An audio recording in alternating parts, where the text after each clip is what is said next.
Հրթիռը արդեն մեկնարկային հրապարակում է։ 4 տիեզերագնացներ կապսուլայի ներսում։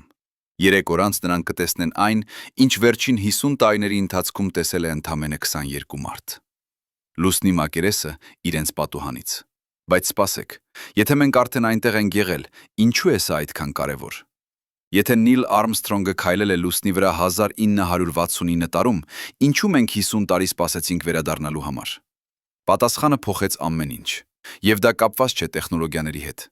Երբ Յուջին Սեռնանը, Ապոլոն 17-ի հրամանատարը, վերջին անգամ հեռացավ լուսնային մակերեսից 1972 թվականի դեկտեմբերի 11-ին, նա չգիտեր մի բան։ Նա չգիտեր, որ հաջորդ մարդը, ով կանի նույն քայլը, կկատարի դա ավելի քան կես դար անց։ ՆԱՍԱ-ի բյուջեն, որը հասել էր 4%-ի ԱՄՆ ֆեդերալ բյուջեից, սկսեց կտրուկ նվազել։ $150 միլիարդ ժամանակակից գներով հաշվարկված։ Սա էր Ապոլոն ծրագրի իրական արժեքը։ Եվ երբ սառը պատերազմը սկսեց մարել, երբ Խորհրդային Միությունը հրաժարվեց լուսնային մրցավազքից, քաղաքական դրդապատճառը անհետացավ։ Բայց դա միայն գումարի հարց չէր։ Ֆոն Բրաունի Սատուրն 5 հրթիռը, այդ հսկան, որը բարձրացնում էր 110 մետր եւ կշռում էր 3000 տոննա, արտադրվեց միայն 13 օրինակով։ Տեխնոլոգիան հնացավ։ Արտադրական գծերը փակվեցին։ Ինժեներները, ովքեր ստեղծեցին այդ հրաշքը, անցան այլ նախագծերի։ Մինչդեռ աշխարհը նայում էր դեպի Մարս, դեպի միջազգային տիեզերական կայան, դեպի ավելի հեռու նպատակներ։ Լուսինը դարձավ անցյալ, թանգարանային էջ, նոստալգիայի առարկա։ Հարվարդի աստղաֆիզիկոս Ավի Լոեբը 1999 թվականին ասաց մի բան ցնցող։ Նա ասաց, որ մենք կորցրինք ոչ միայն տեխնոլոգիան, այլև մտածելակերպը։ Ապոլոն ծրագիրը ծնվել էր ռիսկից։ Կենեդին խոստացավ լուսին 10 տարում առանց իմանալու, թե ինչպես։ Բայց 1970-ներից հետո ՆԱՍԱ-ն դարձավ ավելի զգույշ, ավելի բյուրոկրատական։ Յուրաքանչյուր նախագիծ պահանջում էր տասնամյակներ պլանավորման։ Ռիսկը դարձավ անթույլատրելի։ Եվ այդպես անցան տարիներ, տասնամյակներ։ Ամբողջ սերունդ մարդկանց, ովքեր երբեք չտեսան ուղիղ եթերում լուսնային քայլ։ Լուսինը մնաց հեռավոր, անհասանելի, գրեթե առասպելական։ Մինչև մի բան փոխվեց, մի բան հիմնարար։ 2008 թվականին Հնդկաստանի Չանդրայան 1 տիեզերանավը հայտնագործեց ջրածնի հետքեր լուսնային բևեռների մոտ։ 2010 թվականին ՆԱՍԱ-ի Էլսիրոս առաքելությունը հաստատեց։ Լուսնի հարավային բևեռում, կրատերներում, որոնք երբեք չեն տեսնում արևի լույսը, կա սառույց, ոչ թե հետքեր, ոչ թե մոլեկուլներ, այլ իսկական օգտագործելի սառույց։ Միլիոնավոր տոննա։ Պատկերացրեք, թե ինչ է դա նշանակում։ Ջուրը տիեզերքում ոսկի է,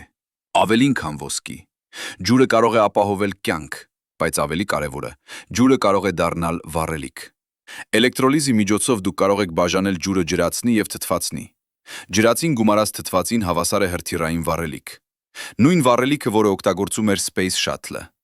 Նույն վառելիքը, որը օգտագործում է SpaceX-ի Starship-ը։ Հիմա պատկերացրեք լուսնային բազա։ Ոչ թե ժամանակավոր ճամբար ինչպես Ապոլոնի ժամանակ, այլ իսկական, մշտական բազա։ Տիեզերագնացները կարող են արտադրել ջուր սառույցից, խմել այն, աճեցնել բույսեր, եւ ամենակարևորը՝ լիցքավորել հրթիռները։ Լուսինը դառնում է տիեզերական կայան, վառելիքի կետ։ Ոչ թե վերջնական նպատակ, այլ սկիզբ։ Բայց սա միայն սկիզբն է։ 2015 թվականին Վիսկոնսինի համալսարանի ֆիզիկոս Ջերալդ Կուրսինսկին հրապարակեց հետազոտություն հելիում 3-ի մասին։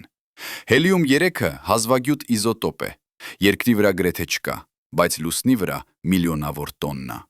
Արևային քամին հարյուրավոր միլիոն տարիների ընթացքում թափանցել է լուսնային ռեգոլիթի մեջ, եւ հելիում 3-ը կարող է լինել ապագայի էներգիայի բանալին։ Ատոմակայանները այսօր օգտագործում են ֆիսիա, ատոմների ճեղքում։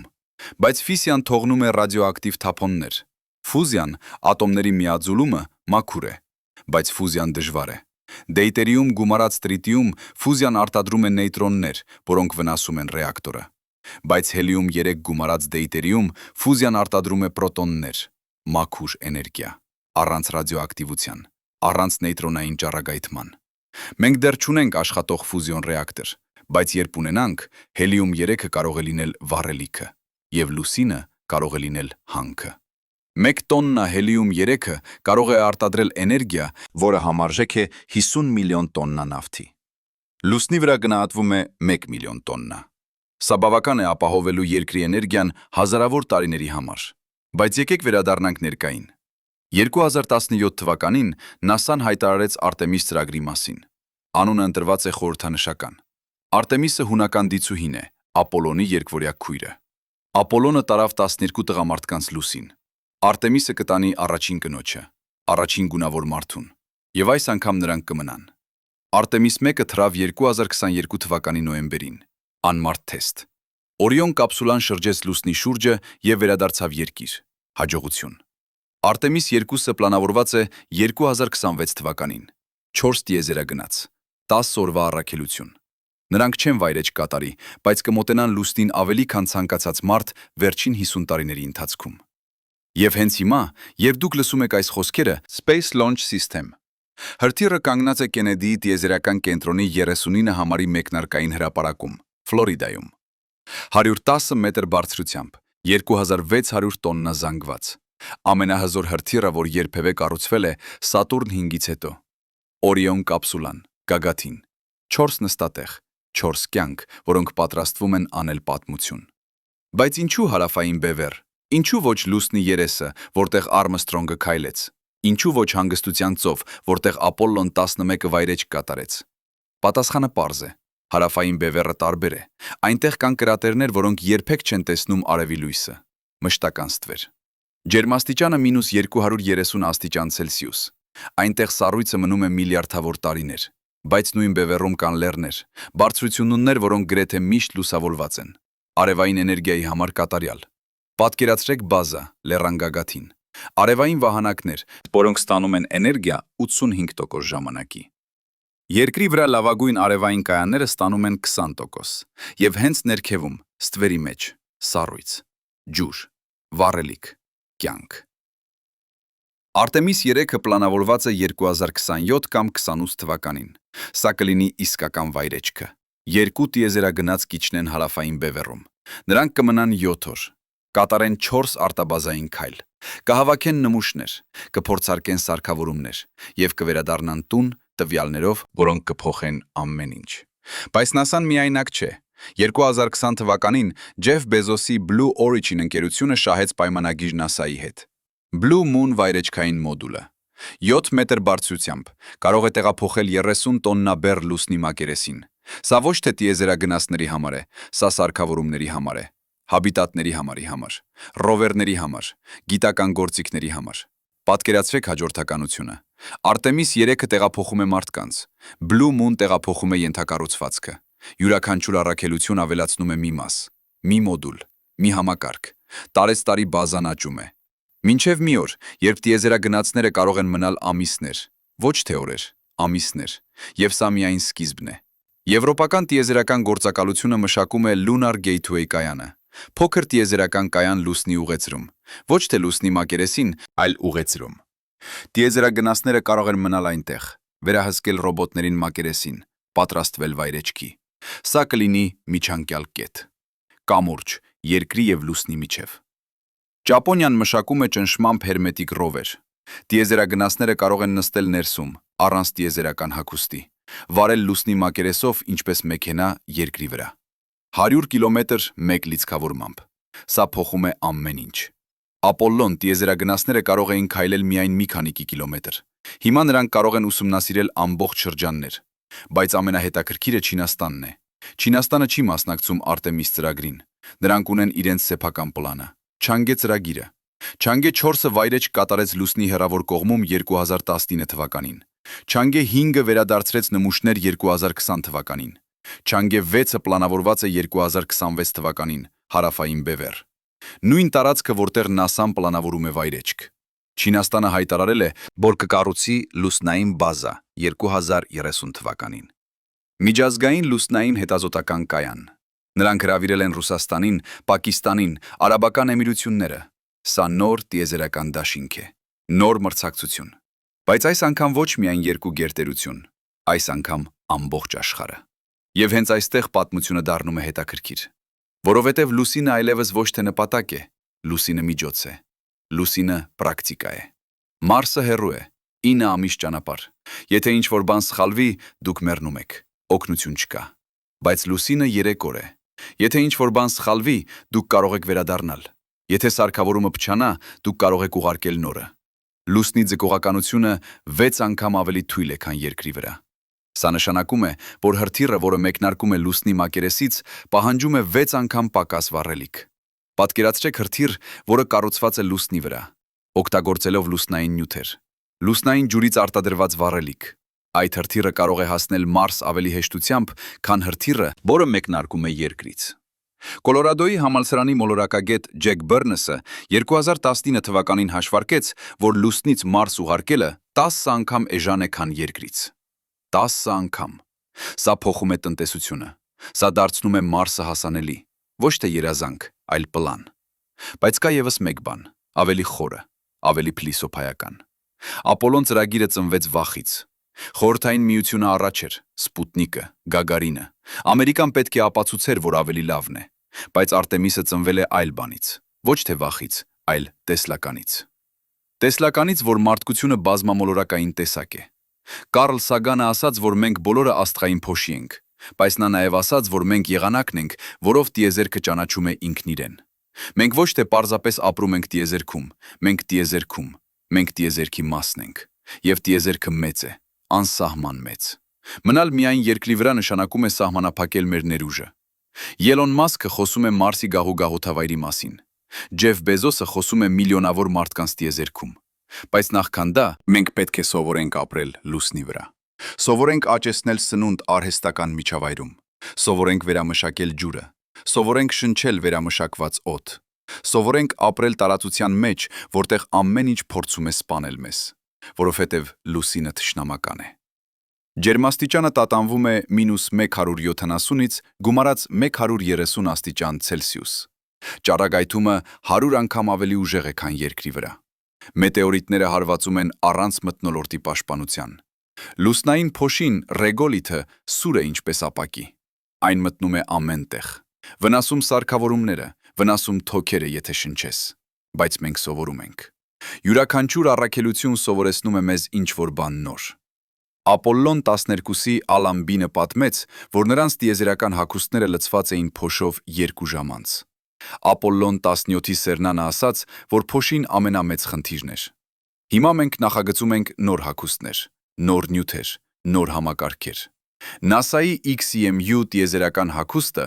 Exploration Extravehicular Mobility Unit նախագծված է Արտեմիսի համար։ Այն ավելի ճկուն է։ Տիեզերագնացները կարող են ծռել ծնկները, պտտել մեջքը, բարձրացնել ձեռքերը գլխից վեր։ Ապոլլոն հագուստներում դա անհնար էր։ Նրանք քայլում էին ինչպես ռոբոտներ։ Հիմա նրանք կարող են շարժվել ինչպես մարդիկ։ Բայց ամենակարևոր փոփոխությունը մտածելակերպում է։ Ապոլլոնը էր ցույց տալու, դրոշ տնկելու, հաղթանակ հայտարարելու։ Արտեմիսը կառուցելու է, մնալու, ստեղծելու ենթակառուցվածք։ Սա տարբերություն է զբոսաշրջության եւ գաղութավայրի միջև։ Զբոսաշրջիկը այցելում է եւ հեռանում, գաղութավորողը մնում է եւ կառուցում։ Եվ սա պահանջում է այլ տեխնոլոգիաներ։ Ապոլլոնը օգտագործեց միանգամյա սարքավորումներ։ Ամեն ինչ նախագծված էր մեկ առաքելության համար։ Արտեմիսը պետք է օգտագործի վերաօգտագործելի համակարգեր, հաբիտատներ, որոնք մնում են տարիներ, ռովերներ, որոնք աշխատում են տասնամյակներ, վառելիքի արտադրամասեր, որոնք գործում են անընդհատ։ SpaceX-ը փորձարկում է Starship-ը ամբողջությամբ վերաօգտագործելի հրթիռ։ Մեկ Starship կարող է տեղափոխել 100 տոննա լուսնի մակերեսին։ 100 տոննա։ Սա 100 անգամ ավելին է, քան Ապոլլոն լուսնային մոդուլը։ Պատկերացրեք, թե ինչ կարող եք տեղափոխել 100 տոննայով, ամբողջ բազա մեկ թռիչքով։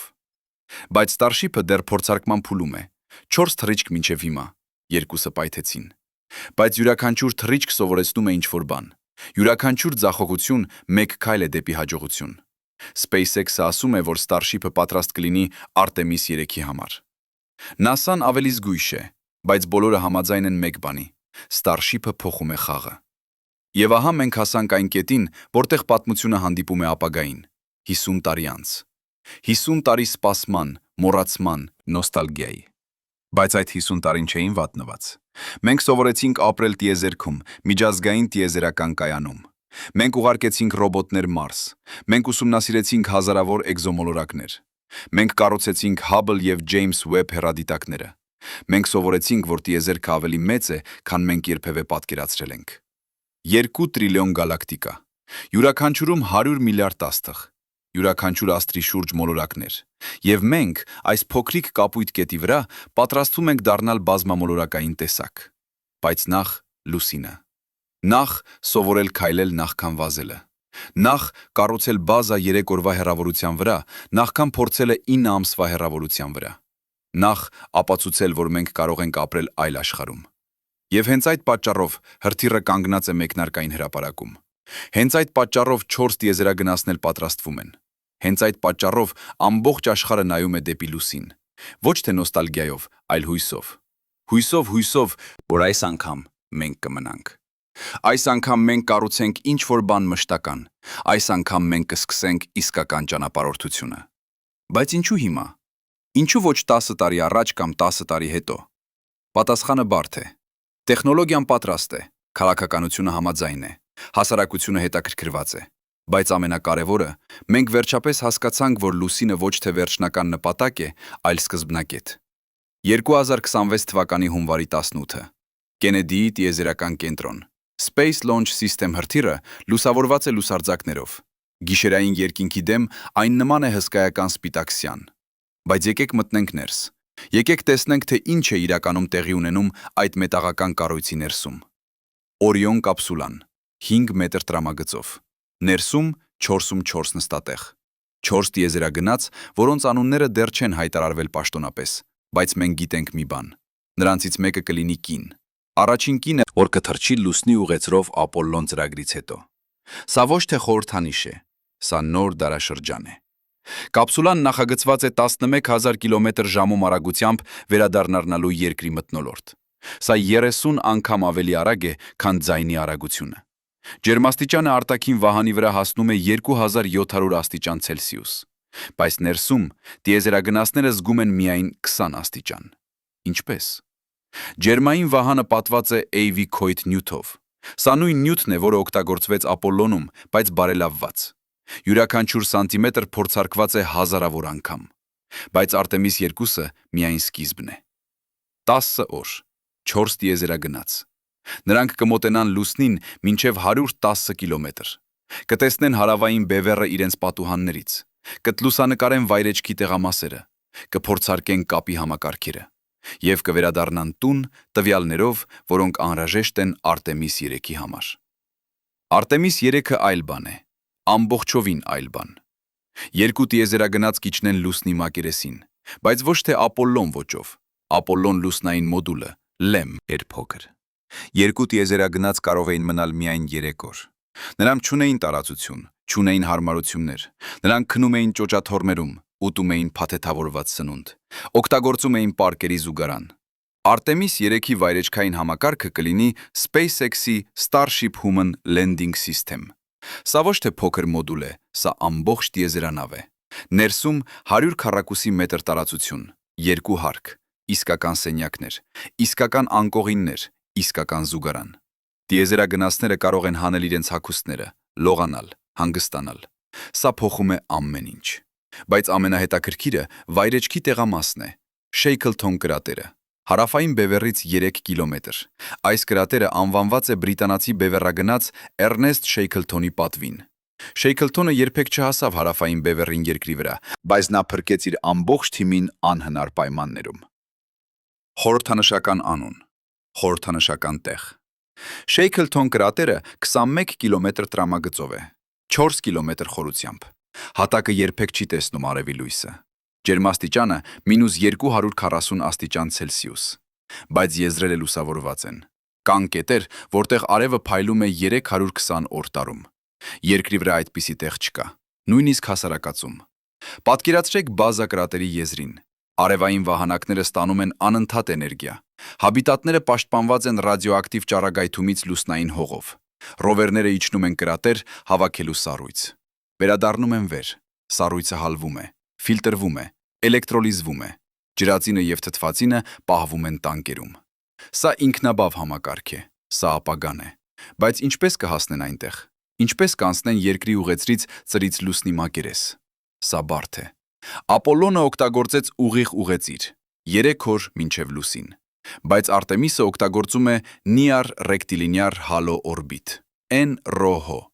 Սա էլիպսաձև ուղեծիր է, որը անցնում է լուսնի հյուսիսային բևեռից 1500 կիլոմետր բարձրությամբ և հարավային բևեռից 70,000 կիլոմետր բարձրությամբ։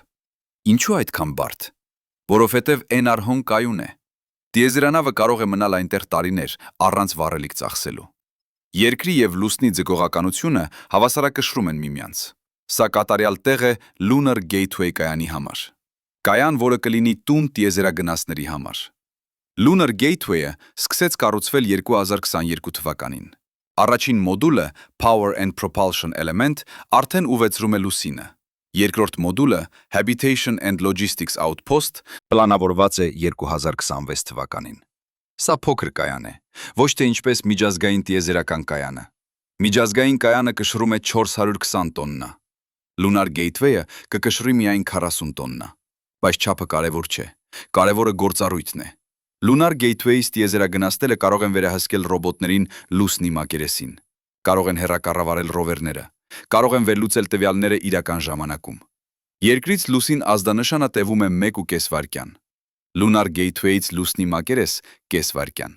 Սա 3 անգամ ավելի արագ է։ Սա նշանակում է ավելի ճշգրիտ վերահսկում։ Եվ Lunar Gateway-ը միջազգային է։ NASA-ն կառուցում է հիմնական մոդուլները։ Եվրոպական տիեզերական գործակալությունը կառուցում է բնակելի մոդուլը։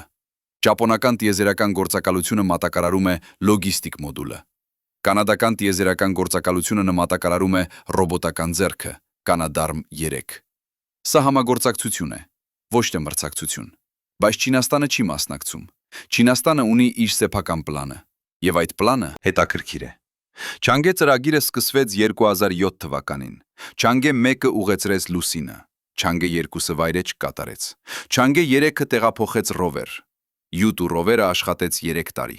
Չանգե 4-ը վայրէջք կատարեց լուսնի հեռավոր կողմում։ Սա առաջին անգամ էր պատմության մեջ։ Լուսնի հեռավոր կողմը միշտ նայում է դեպի տիեզերքը, երբեք դեպի երկիր։ Սա նշանակում է, որ ուղիղ կապ անհնար է։ Չինաստանը լուծեց այս խնդիրը։ Նրանք տեղադրեցին Queqiao Relay արբանյակը Երկիր-Լուսին Լագրանժի երկրորդ կետում։ Այս կետից արբանյակը տեսնում է և երկիրը, և լուսնի հեռավոր կողմը։ Խելացի լուծում։ Պարզ ինժեներություն։ Չանգե 4-ը տեղափոխեց Յուտու 2 ռովերը։ Այդ ռովերը ուսումնասիրեց Ֆոն Կարման կրատերը, հայտնագործեց մանթիայի նյութեր, հայտնագործեց օլիվին և պիրոքսեն։ Սրանք հանքանյութեր են, որոնք գալիս են լուսնի խորքից։ Սա ապացույց է, որ լուսնի կեղևը բարակ է այդ շրջանում։ Սա կարևոր է հանքարդյունաբերության համար։ Չանգե 5-ը վերադարձրեց նմուշներ 2020 թվականի դեկտեմբերին։ 1 կիլոգրամ 731 գրամ լուսնային հող։ Սա առաջին նմուշներն էին Luna 20-ից հետո։ Luna 20-ը վերադարձրեց նմուշներ 1976 թվականին, 44 տարի անց։ Չինացի գիտնականները վերլուծեցին նմուշները, հայտնագործեցին նոր հանքանյութ՝ Չանգեսիտ, անվանված Չանգե ծրագրի պատվին։ Բայց ամենահետաքրքիրը Չանգե 6-ն է, պլանավորված 2026 թվականի վերջին։ Նույն տարում, երբ Արտեմիս 2-ը կթռչի։ Չանգե 6-ը կվայրէջք կատարի լուսնի հարավային բևեռում։ Նույն շրջանում, որտեղ NASA-ն պլանավորում է Արտեմիս 3-ը։ Սա պատահականություն չէ, սա ռազմավարություն է։ Չինաստանը հայտարարել է միջազգային լուսնային հետազոտական կայանի մասին, ILRS։ Նրանք հրավիրել են 17 երկիր։ Ռուսաստանը ստորագրեց 2021 թվականին։ Վենեսուելան, Պակիստանը, Հարավային Աֆրիկան միացան 2022 թվականին։ Արաբական Միացյալ Էմիրությունները միացան 2023 թվականին։ Սա նոր դաշինք է, նոր տիեզերական բլոկ։ ILRS-ը պլանավորում է 3 փուլ։ Առաջին փուլը 2026-ից 2030։ Ռոբոտական առաքելություններ, ռովերներ, վայրեջքային մոդուլներ, գիտական սարքավորումներ։ Երկրորդ փուլը 2030-ից 2035։ Առաջին մարդկային առաքելություններ, կարճաժամկետ այցեր։ Երրորդ փուլը 2035-ից հետո, մշտական բազա, երկարաժամկետ բնակություն։ Բայց Չինաստանը ունի մի առավելություն, նրանք արագ են։ Չանգե 1-ից Չանգե 5, 13 տարի։ Ապոլոն 1-ից Ապոլոն 17, 11 տարի։ Բայց Ապոլոնից հետո Ամերիկան դադարեց, Չինաստանը չի դադարում։ Չանգե 6-ը, Չանգե 7-ը, Չանգե 8-ը։ Յուրաքանչյուրը ավելի բարդ, յուրաքանչյուրը ավելի հզոր։ Եվ Չինաստանը ունի ռազմավարություն։ Նրանք չեն փորձում կրկնել Ապոլոնը։ Նրանք չեն փորձում տնկել դրոշ եւ հեռանալ։ Նրանք կառուցում են ենթակառուցվածք։ Չանգե 6-ը կտեղափոխի գիտական սարքավորումներ։ Չանգե 7-ը կտեղափոխի ռովեր, որը կարող է աշխատել 10 տարի։ Չանգե 8-ը կտեղափոխի վառելիքի արտադրամաս, փոքր, բայց աշխատող։ Պատկերացրեք մրցավազք, 2 թիմ, 2 մոտեցում։ ՆԱՍԱ-ն եւ դաշնակիցները Artemis եւ Lunar Gateway։ Չինաստանը եւ դաշնակիցները Չանգե եւ ILRS։ Երկուսն են նպատակ ունեն հարավային բևեռ, երկուսն էլ ուզում են սառույց, երկուսն էլ ուզում են մշտական բազա։ Բայց ով կհասնի առաջինը։ Պատասխանը կախված է տեխնոլոգիայից, եւ այստեղ մենք պետք է խոսենք Blue Origin-ի մասին,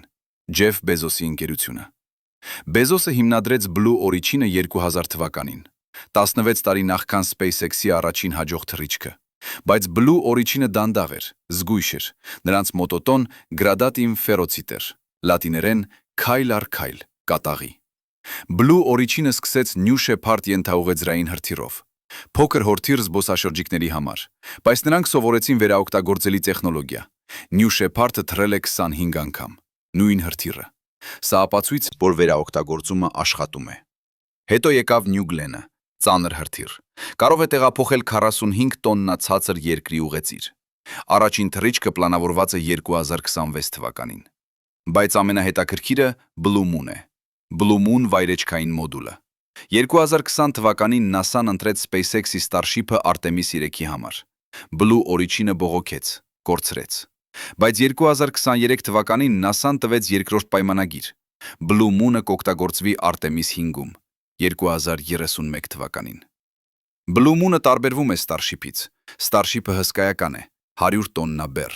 բայց Blue Moon-ը ճշգրիտ է, 30 տոննա բեռ, բայց նախագծված է գիտական սարքավորումների համար, ռովերների համար, հաբիտատների համար։ Blue Moon-ը ունի ռոբոտական ձեռք, կարող է տեղադրել սարքավորումները ճշգրիտ տեղում, կարող է կառուցել կառույցներ։ Պատկերացրեք հաջորդականությունը։ Artemis 3-ը 2027։ Starship-ը տեղափոխում է 2 տիեզերագնաց, նրանք մնում են 7 օր, հավաքում են նմուշներ, փորձարկում են սարքավորումները, վերադառնում են տուն։ Artemis 4-ը 2029։ Starship-ը տեղափոխում է 2 տիեզերագնաց եւ ռովեր, նրանք մնում են 14 օր, ուսումնասիրում են ավելի լայն տարածք։ Artemis 5-ը 2031։ Blue Moon-ը տեղափոխում է հաբիտատ, փոքր, բայց աշխատող, 2 սենյակ, կարող է ապահովել 4 տիեզերագնաց 30 օրով։ Սա առաջին մշտական կառույցն է։ Առաջին իսկական տունը լուսնի վրա։ Artemis 6-ը 2032։ Starship-ը տեղափոխում է 4 տիեզերագնաց, նրանք մնում են 30 օր հաբիտատում։ Սա արդեն ոչ թե այց է, սա բնակություն է։ Բայց բոլոր այս պլանները կախված են մեկ բանից՝ վառելիքից։ Starship-ը պահանջում է 1200 տոննա վառելիք երկրի մակերեսից լուսնի մակերես հասնելու համար։ Սա նշանակում է, որ Starship-ը պետք է լիցքավորվի ուղեծրում։ 10 մինչև 16 տանկեր Starship պետք է թռչեն երկրից, յուրաքանչյուրը տեղափոխելով 100 տոննա վառելիք։ Փոխանցեն վառելիքը հիմնական Starship-ին, հետո հիմնական Starship-ը թռչի լուսին։ Սա բարդ է, սա թանկ է, բայց սա միակ ճանապարհն է մեծ բեռներ տեղափոխելու համար։ Մինչև մենք սովորենք արտադրել վառելիք լուսնի վրա, եւ հենց այստեղ սառույցը դառնում է կարևոր։ Հենց այստեղ հարավային բևեռը դառնում է ռազմավարական։ ՆԱՍԱ-ի գիտնականները հաշվարկել են, որ Շեյքլթոն կրատերում կա բավական սառույց արտադրելու հազարավոր տոննա վառելիք։ Բայց ինչպես հանել այն։ Ինչպես վերածել սառույցը վառելիքի։ Սա ինժեներական խնդիր է, եւ ինժեներները արդեն աշխատում են լուծումների վրա։ Կոլորադոյի Գորնային դպրոցի ինժեներ Էնջել Աբուդը մշակեց RASOR ռովեր, Regolith Advanced Surface Systems Operations Robot։ Սա փոքր ռովեր է, որը կարող է փորել լուսնային հող։ 2 պտտվող թմբուկ։ Յուրաքանչյուրը պտտվում է հակառակ ուղղությամբ։ Սա չեզոքացնում է ռեակցիոն ուժը։ Ռովերը չի թռչի վեր լուսնի թույլ ձգողականության պատճառով։ RASOR-ը կարող է փորել 20 սանտիմետր խորությամբ, հավաքել 5 կիլոգրամ հող մեկ ցիկլում, տեղափոխել այն մշակման կայան, վերադառնալ եւ կրկնել։ Մեկ RASOR կարող է հավաքել 100 կիլոգրամ հող ժամում, 10 RASOR 1 տոննա ժամում, 24 ժամում 24 տոննա։ Սա բավական է արտադրելու 2 տոննա ջուր, բայց ինչպես արտադրել վառելիք ջրից։ Էլեկտրոլիզ։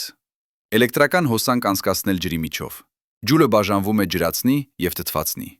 2 մոլեկուլ ջրածին, 1 մոլեկուլ թթվածին։ H2O դառնում է H2 գումարած O։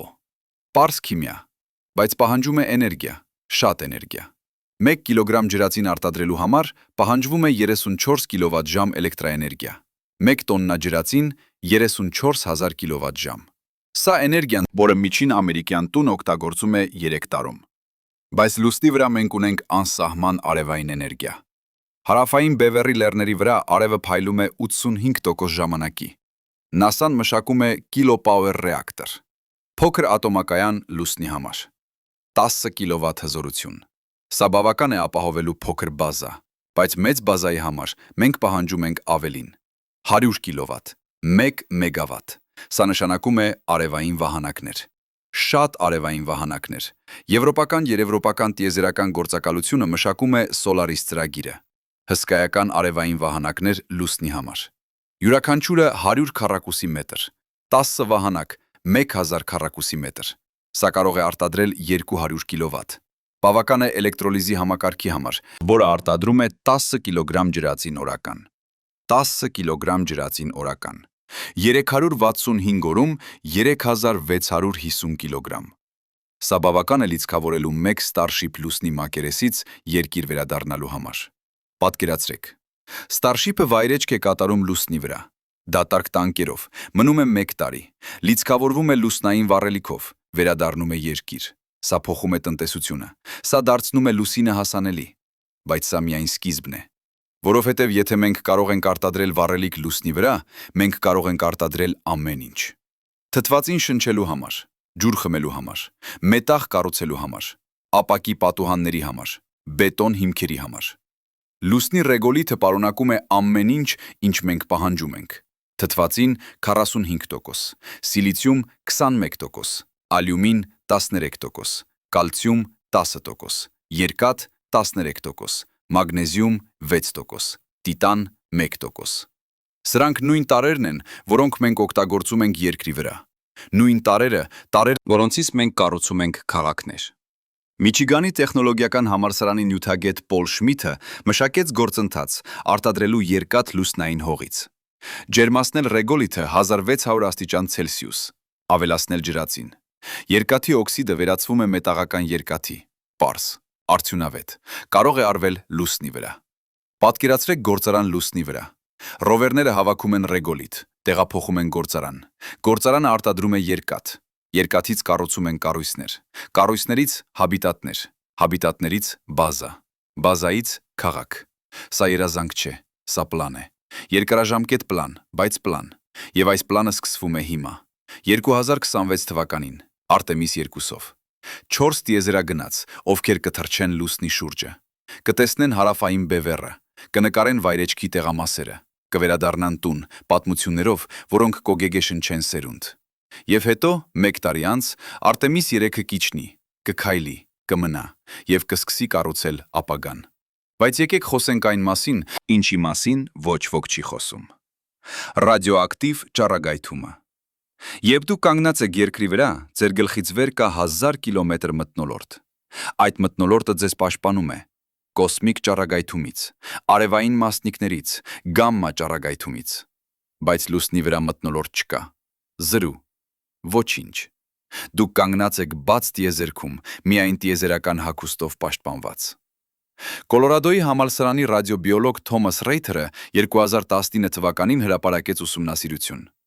Միջազգային տիեզերական կայանում տիեզերագնացները ստանում են միջինը 1 լիսիվերտ ճառագայթում օրական։ Երկրի վրա 0.1 միլիսիվերտ օրական, 10 անգամ տարբերություն, բայց լուսնի վրա 1.3 միլիսիվերտ օրական, 13 անգամ ավելի, քան երկրի վրա, 3 անգամ ավելի, քան տիեզերական կայանում։ Ինչու տարբերություն։ Որովհետև տիեզերական կայանը դեռ պաշտպանված է երկրի մագնիսական դաշտով։ Երկիրը հսկայական մագնիս է, այդ մագնիսական դաշտը շեղում է լիցքավորված մասնիկները։ Արևային քամին շրջանցում է երկիրը, բայց լուսինը չունի մագնիսական դաշտ։ Լուսնի միջուկը սառել է, չի պտտվում, չի ստեղծում մագնիսականություն։ Այնպես որ ամեն ինչ հարվածում է ուղղակիորեն։ Պատկերացրեք տիեզերագնաց լուսնի մակերեսին։ Յուրաքանչյուր վայրկյան հարյուրավոր միլիարդ կոսմիկ ճառագայթման մասնիկներ անցնում են նրա մարմնի միջով՝ պրոտոններ, նեյտրոններ, ալֆա մասնիկներ։ Նրանք բախվում են ատոմներին, վնասում են ԴՆԹ-ն, սպանում են բջիջները, ստեղծում են ազատ ռադիկալներ։ Սա ոչ թե ակնթարթային մահ է, սա դանդաղ վնաս է, կուտակային վնաս։ Վնաս։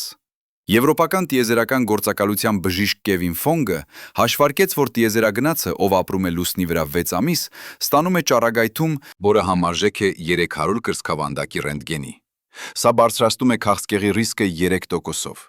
3%։ Սա թվում է քիչ։ Բայց եթե դուք ուղարկում եք 100 տիեզերագնաց, 3-ը կզարգացնեն քաղցկեղ միայն ճառագայթման պատճառով։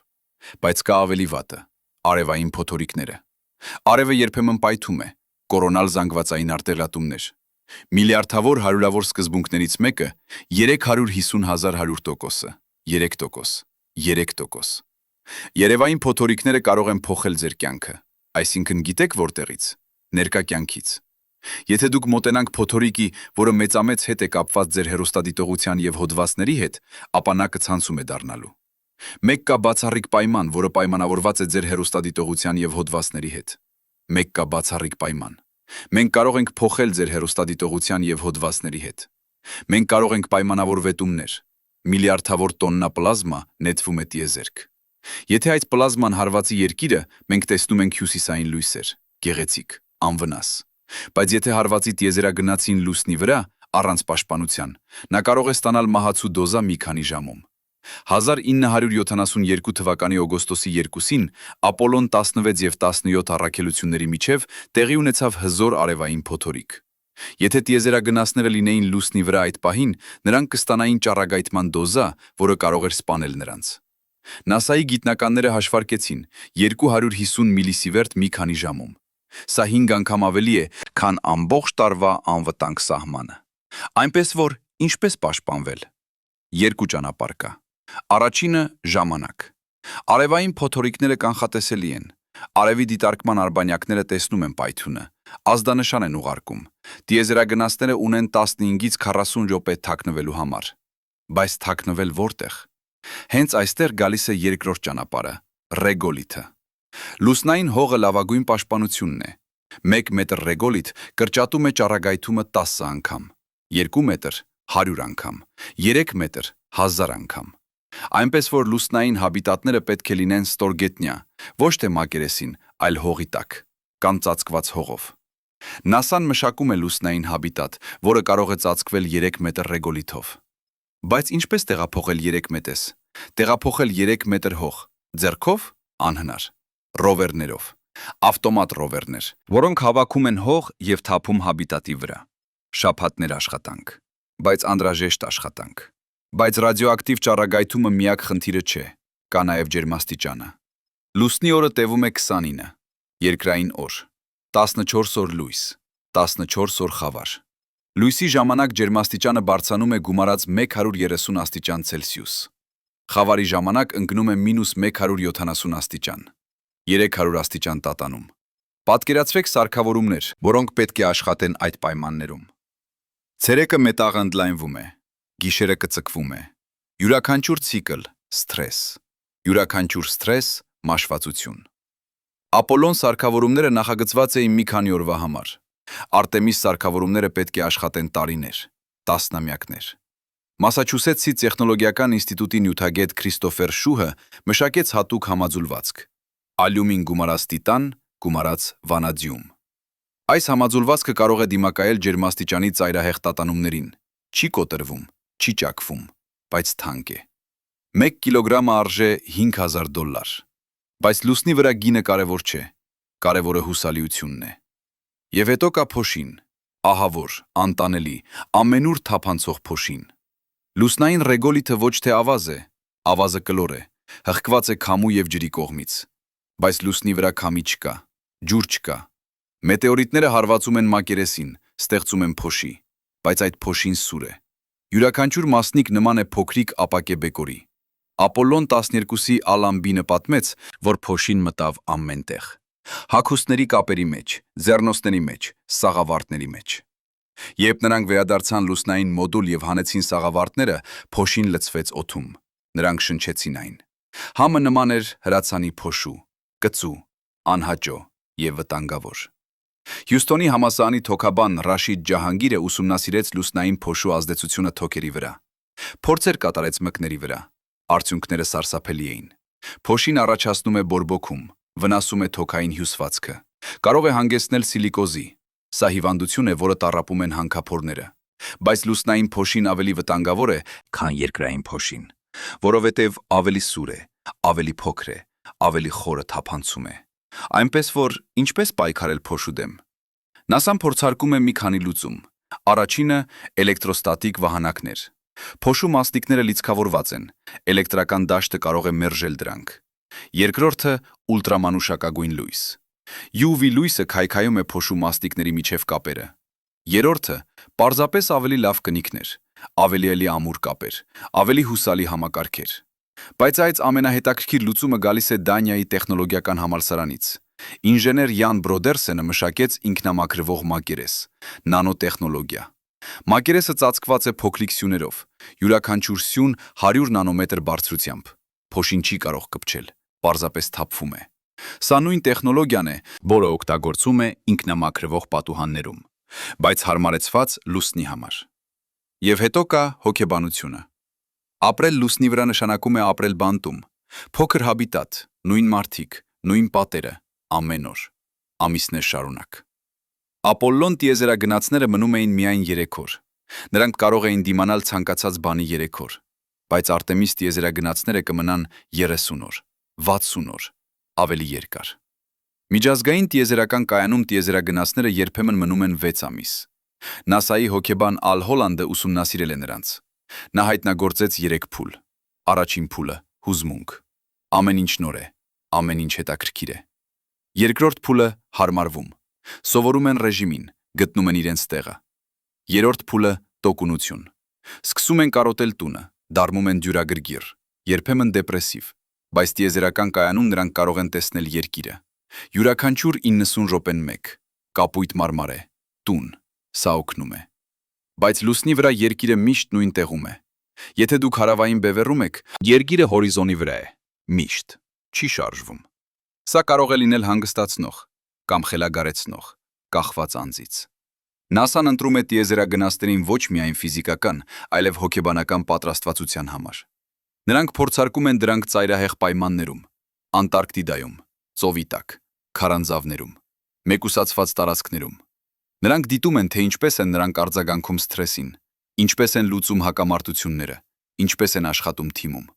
Բայց ամենակարևոր հատկանիշը ճկունությունն է։ Կարողությունը հարմարվել անսպասելի իրավիճակներին, որովհետև լուսնի վրա ամեն ինչ կարող է սխալվել։ Սարքավորումը կարող է փչանալ, կապը կարող է կորչել, մարդը կարող է վնասվել։ Եվ օգնությունը 3 օր հեռու է, ոչ թե 3 ժամ, ինչպես տիեզերական կայանում։ 3 օր։ 2017 թվականին Եվրոպական տիեզերական գործակալությունը անցկացրեց CAVES ծրագիրը, Cooperative Adventure for Valuing and Exercising Human Behavior and Performance Skills։ 6 տիեզերագնաց ապրեցին քարանձավում Իտալիայում 1 շաբաթ, ամբողջովին մեկուսացված։ Նրանք պետք է ուսումնասիրեին քարանձավը, հավաքեին նմուշներ, լուծեին խնդիրներ եւ ամենակարևորը՝ աշխատեին միասին։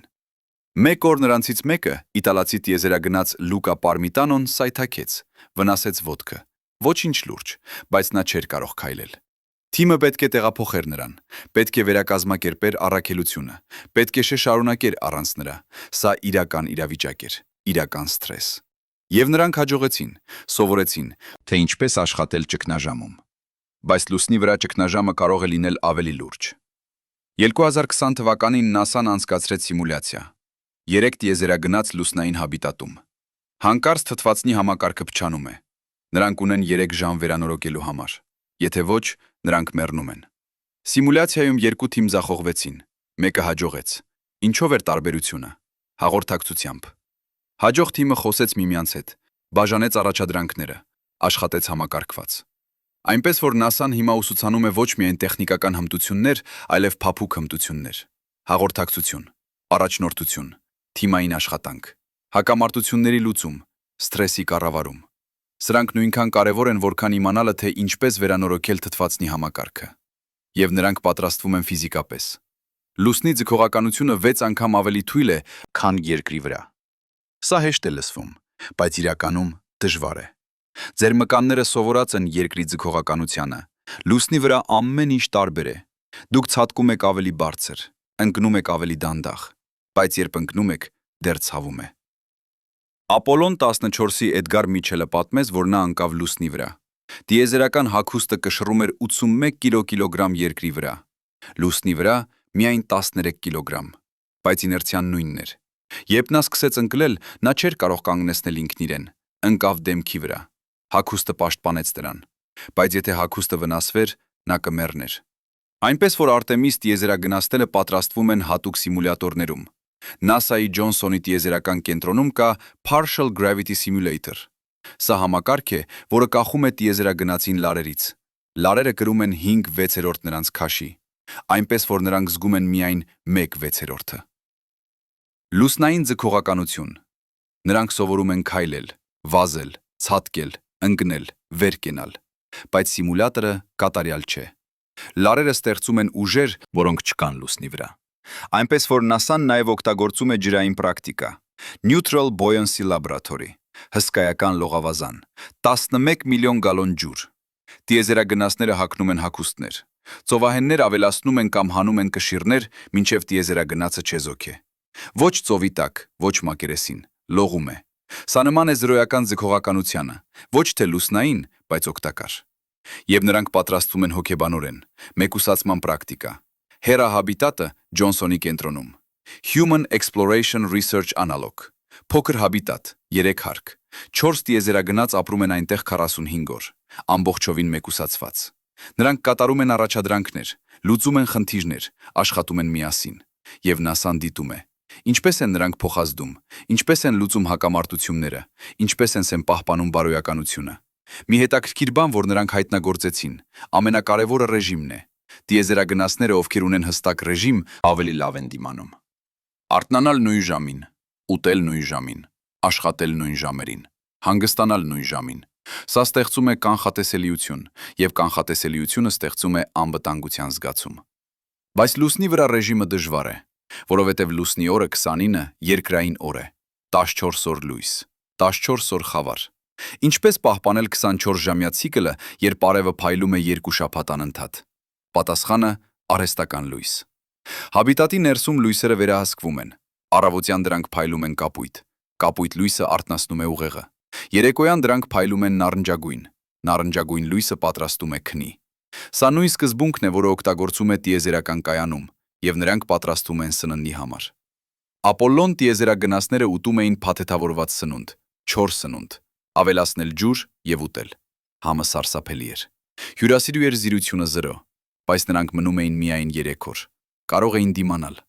Արտեմիս տիեզերագնացները կմնան ամիսներ։ Նրանք պահանջում են իրական սնունդ, համեղ սնունդ, սնունդ, որը տալիս է բարոյականություն։ NASA-ն համագործակցում է միջազգային տիեզերական կայանի հետ։ Տիեզերական կայանում նրանք արդեն աճեցնում են բանջարեղեն։ Աղցան, ռեդիս,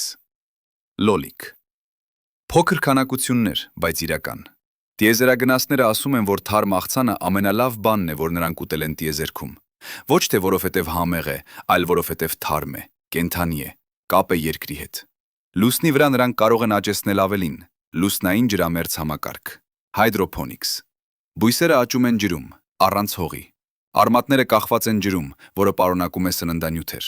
Սա օգտագործում է 10 անգամ պակաս ջուր, քան ավանդական գյուղատնտեսությունը, եւ աճում է 3 անգամ ավելի արագ։ Արիզոնայի համալսարանի բուսաբան Ջին Ջիակոմելին մշակեց լուսնային ջրամերձ համակարգ։ Փակ ցիկլ։ Ջուրը վերամշակվում է, սննդանյութերը վերամշակվում են, նույնիսկ թթվածինը վերամշակվում է։ Բույսերը կլանում են ածխածնի երկօքսիդ, արտադրում են թթվածին։ Տիեզերագնացները շնչում են թթվածինը, արտադրում են ածխածնի երկօքսիդ։ Կատարյալ ցիկլ։ Նա հաշվարկեց, որ 10 քառակուսի մետր ջրամերձ համակարգ կարող է ապահովել 1 տիեզերագնացի բանջարեղենով։ 40 քառակուսի մետր, 4 տիեզերագնաց։ Սա ոչ թե շատ տարածք է, սա իրագործելի է, եւ ավելին, սա բարելավում է բարոյականությունը։ Տիեզերագնացները, ովքեր խնամում են բույսեր, զգում են կապ կյանքի հետ։ Սա կարևոր է երկարաժամկետ առաքելությունների համար։ Բայց բույսերը միայն մաս են սննդի։ Դրանք պահանջում են նաև սպիտակուց, միս։ Բայց ինչպես տեղափոխել կենդանիներ լուսին։ Անհնար։ Այնպես որ լուծումը արհեստական միս է, կուլտուրային միս, բջիջներ, որոնք աճեցվում են լաբորատորիայում։ Վերցնել մկանային բջիջ կովից, աճեցնել այն բիոռեակտորում, 2 շաբաթ անց ունենաք միս, առանց կովի, առանց գյուղատնտեսության։ Իսրայելական ընկերություն Aleph Farms-ը արդեն արտադրում է կուլտուրային միս։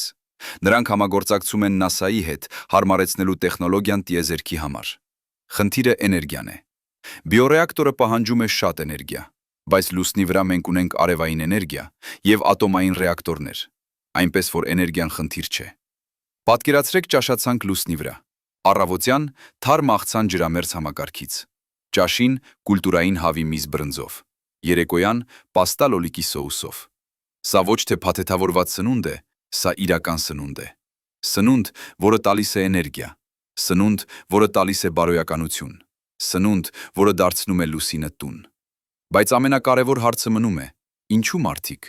Ինչու ուղարկել տիեզերագնացներ, երբ ռոբոտները կարող են անել ամեն ինչ։ Ռոբոտները չեն պահանջում թթվածին, չեն պահանջում սնունդ, չեն պահանջում ջուր, չեն վահանում ճառագայթումից, չեն տառապում մեկուսացումից։ Ինչու, ոչ միայն ռոբոտներ։ Պատասխանը բարդ է։ Ռոբոտները հիանալի են կրկնվող առաջադրանքների համար։ Փորել, տեղափոխել, վերլուծել։ Բայց ռոբոտները վատ են անսպասելի իրավիճակներում։ Երբ ինչ-որ բան սխալվում է, ռոբոտը կանգ է առնում, սպասում է հրահանգների, բայց հրահանգները գալիս են երկրից, 1.5 վայրկյան ուշացումով։ Եվ եթե խնդիրը բարդ է, ռոբոտը չի կարող լուծել, բայց մարդը կարող է։ Մարդը կարող է տեսնել խնդիրը, հասկանալ այն, գտնել ստեղծագործական լուծում, ակնթարթորեն, առանց սպասելու հրահանգների։ Սա մարդու ուժն է։ Ճկունությունը, ստեղծագործականությունը, կարողությունը հարմարվել։ Ապոլլոն 13-ի պատմությունը հիանալի օրինակ է։ 1970 թվականի ապրիլի 13-ին թթվածնի տանկը կպայթեց, տիեզերանավը վնասվեց, 3 տիեզերագնաց լուսնի ուղեծրում, մահվան վտանգի տակ։ NASA-ի ինժեներները երկրի վրա աշխատեցին 24 ժամ անընդհատ, բայց լուծումը գտան տիեզերագնացները։ Նրանք օգտագործեցին լուսնային մոդուլը որպես փրկարար նավակ։ Կառուցեցին ածխածնի երկօքսիդի ֆիլտր, օգտագործելով պլաստիկ պարկեր, ժապավեններ և գուլպաներ։ Փրկեցին իրենց կյանքերը։ Ռոբոտը երբեք չէր կարող անել դա։ Ռոբոտը չէր կարող պատկերացնել, որ գուլպան կարող է օգտագործվել որպես ֆիլտր, բայց մարդը կարող է։ Եվ հենց այդ պատճառով մենք ուղարկում ենք մարդկանց։ Ոչ թե որովհետև նրանք ավելի լավ են, քան ռոբոտները ամեն բանում, այլ որովհետև նրանք ավելի լավ են ամենակարևոր բանում՝ վերապրելու մեջ։ Եվ կա ևս մեկ պատճառ՝ ոգեշնչում։ Երբ Նիլ Արմսթրոնգը քայլեց լուսնի վրա, ամբողջ աշխարհը դիտեց 600 միլիոն մարդ, 1/4 մարդկության։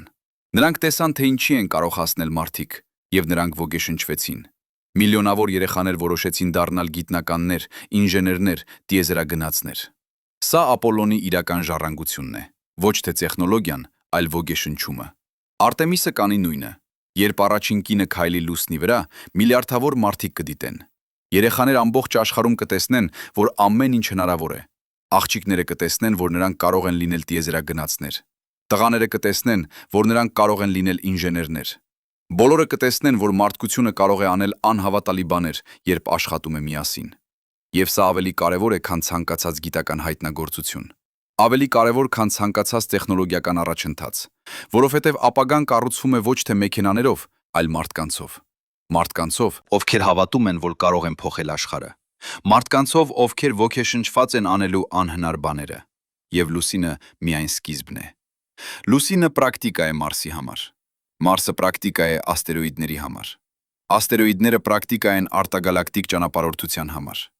Յուրաքանչյուր քայլ մեզ տանում է ավելի հեռու։ Յուրաքանչյուր քայլ մեզ սովորեցնում է ինչ-որ բան նոր։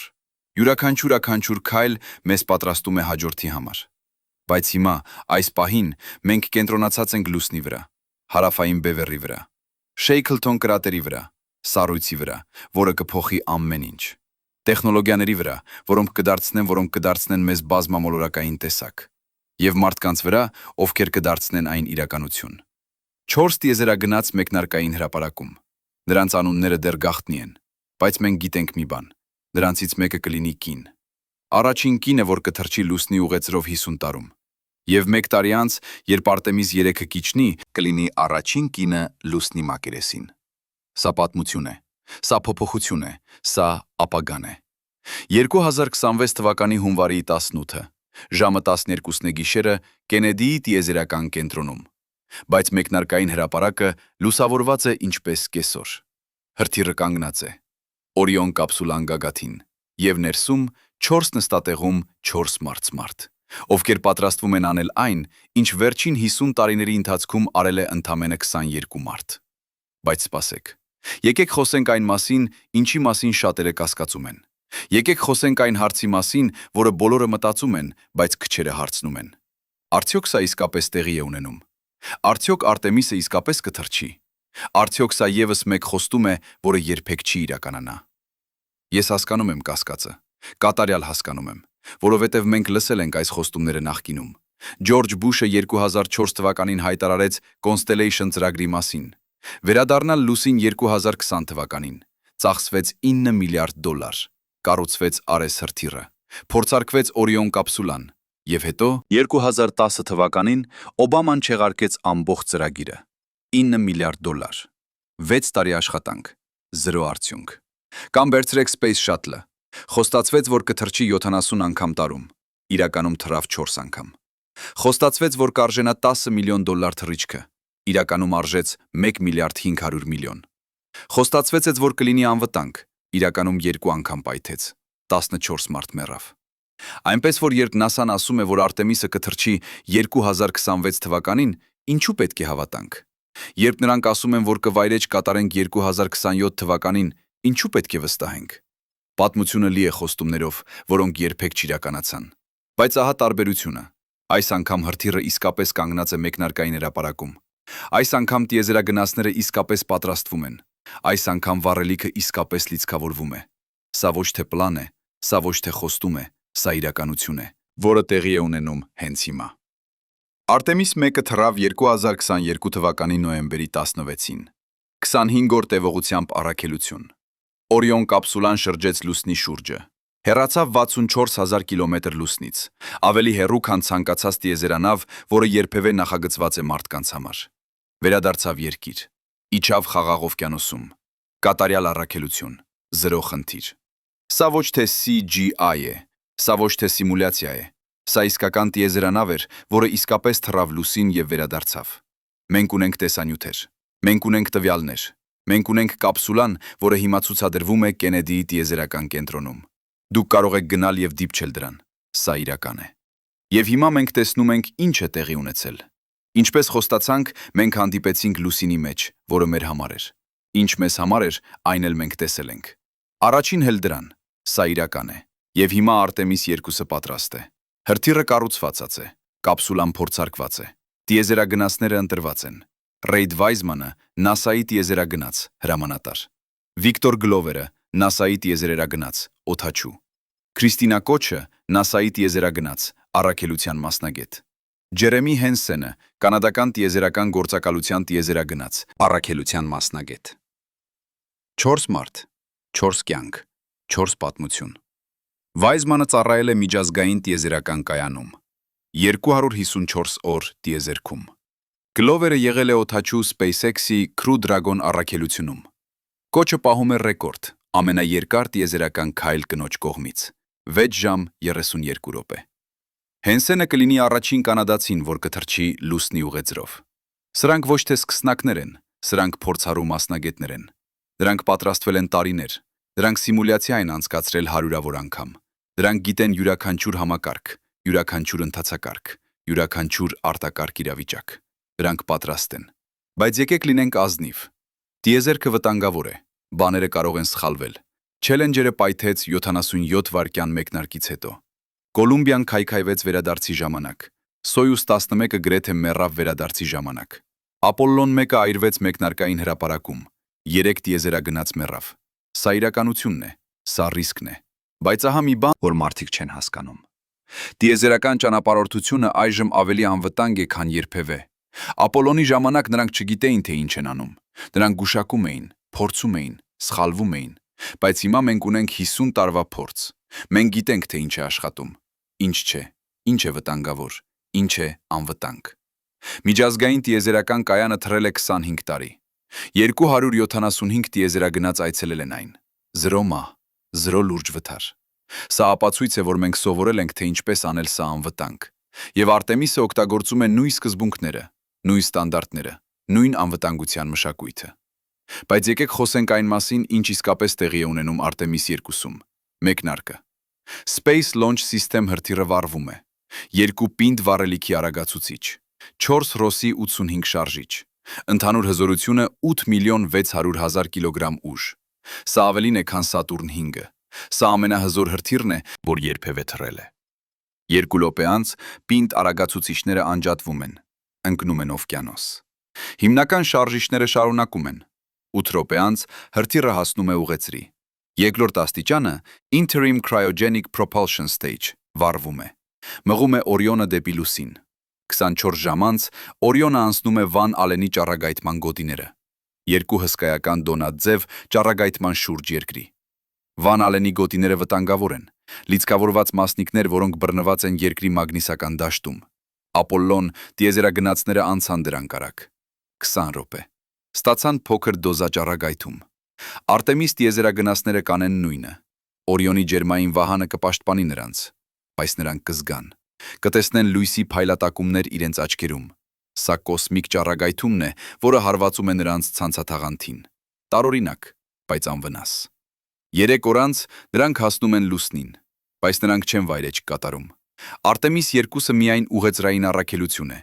Նրանք կմտնեն Near Rectilinear Halo Orbit։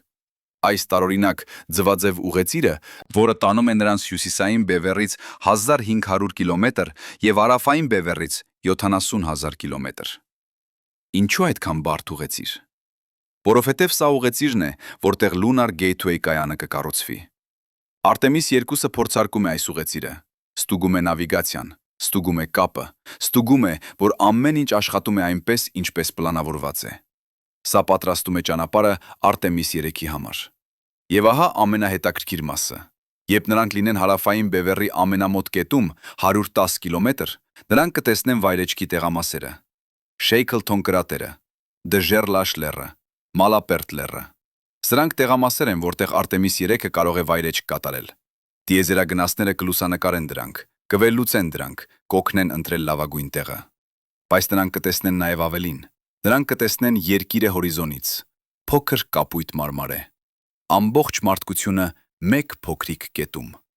Կարլ Սագանը կոչեց դա Pale Blue Dot, բաց կապույտ կետ։ Եվ երբ դուք տեսնում եք այն լուսնից, դուք հասկանում եք մի բան։ Մենք բոլորս միասին ենք այդ փոքրիկ կետում, բոլոր մեր պատերազմները,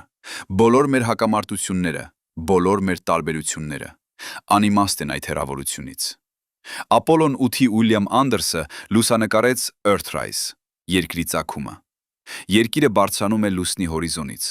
Այդ լուսանկարը փոխեց աշխարհը։ Մարդիկ տեսան, թե որքան փոքր է մեր մոլորակը, որքան կոտրուն է, որքան պահպանման կարիք ունի։ Այդ լուսանկարը ստեղծեց շրջակա միջավայրի շարժումը, ստեղծեց երկրի օրը, ստեղծեց գիտակցություն, որ մենք պետք է խնամենք մեր մոլորակը։ Արտեմիս 2-ի տիեզերագնացները կտեսնեն նույն տեսարանը, բայց այս անգամ 4K որակով, այս անգամ գույնով, այս անգամ ուղիղ եթերով։ Միլիարդավոր մարդիկ կտեսնեն այն իրենց հեռախոսներում, իրենց համակարգիչներում, իրենց հեռուստացույցներում։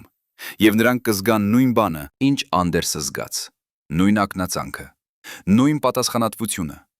10 օր անց Օրիոնը կվառի իր շարժիչները, կթողնի լուսնի ուղեծիրը, կվերադառնա երկիր։ 3 օր ճանապարհ, հետո ամենավտանգավոր մասը՝ վերամուտքը։ Օրիոնը կմտնի երկրի մթնոլորտ 11,000 կիլոմետր/ժ արագությամբ։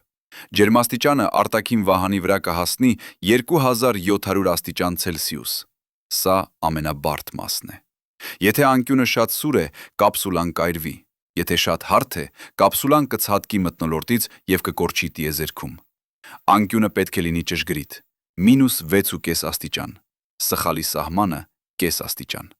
Սես աստիճան։ Սա նման է նետելու մի քար լճի վրա և ուզելու, որ այն ցատկի ճիշտ 3 անգամ։ Բայց Օրիոնը նախագծված է դրա համար։ Ավտոմատ ուղղորդման համակարգը կվերահսկի անկյունը։ Փոքրիկ շարժիչները կճշգրտեն ուղին, և եթե ամեն ինչ աշխատի, կապսուլան կիջնի Խաղաղ օվկիանոսում։ Ամերիկյան ռազմածովային ուժերը կսպասեն, կհավաքեն կապսուլան, կբացեն դուռը, և 4 տիեզերագնաց կդուրս գան։ Առաջին մարդիկ, ովքեր թռել են լուսնի ուղեծրով 50 տարում։ Բայց սա միայն սկիզբն է։ Արտեմիս 3-ը գալիս է, եւ Արտեմիս 3-ը ամեն ինչ փոխելու է, որովհետեւ Արտեմիս 3-ը ոչ թե ուղեծրային թռիչք է, սա իսկական վայրեջք է, իսկական քայլեր լուսնի մակերեսին, իսկական գիտություն, իսկական հայտնագործություններ։ Պլանը պարզ է, բայց հրաշալի։